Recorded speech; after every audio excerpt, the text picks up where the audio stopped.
ঐশ্বরিয়া রায় ও অভিষেক বচ্চনের দাম্পত্য জীবন বছর দেড়েক ধরেই আলোচনায় রয়েছে। মাঝে গুঞ্জন ছড়ায় এই দম্পতির বিচ্ছেদ হয়েছে।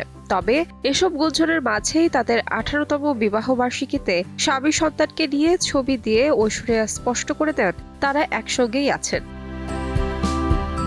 ঐশ্বরিয়া ও অভিষেক বিবাহ বন্ধনে আবদ্ধ হন 2007 সালে। এরপর 2011 সালে তাদের ঘর আলো করে জন্ম নেয় কন্যা সন্তান আরাধ্যা। এরপর থেকেই অভিনয়ের কাজ কমিয়ে দেন সাবেক বিশ্বসুন্দরী। তার ধ্যান ধারণা হয়ে ওঠে মেয়ে। কয়েক মাস আগেই 13 বছরে পা দিয়েছে আরাধ্যা। মেয়ের জন্য নতুন করে ভাবতে শুরু করেছেন এই তারকা দম্পতি। যদিও 10 বছর আগেই মেয়ের জন্য দুবাইয়ে একটি বিলাসবহুল সম্পত্তি কেনেন বচ্চন দম্পতি।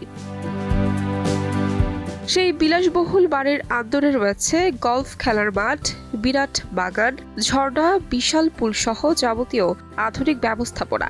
এছাড়াও দুবাইয়ের জুমেইরা গলফ অ্যাসেস্টে এই তারকা দম্পতির আরও একটি বিলাসবহুল বাড়ি রয়েছে, যার দাম 16 কোটি টাকা। তবে সেই বাড়ির সবচেয়ে আকর্ষণীয় স্থান নাকি হল হোম থিয়েটার। ব্যক্তিগত সম্পত্তির দিক থেকে অভিষেকের চেয়ে এগিয়ে ঐশ্বরিয়া।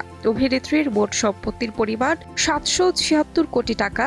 অন্যদিকে অভিষেক 280 কোটি টাকার সম্পত্তির অধিকারী। তাহমিনা তন্নি, সময় সংবাদ।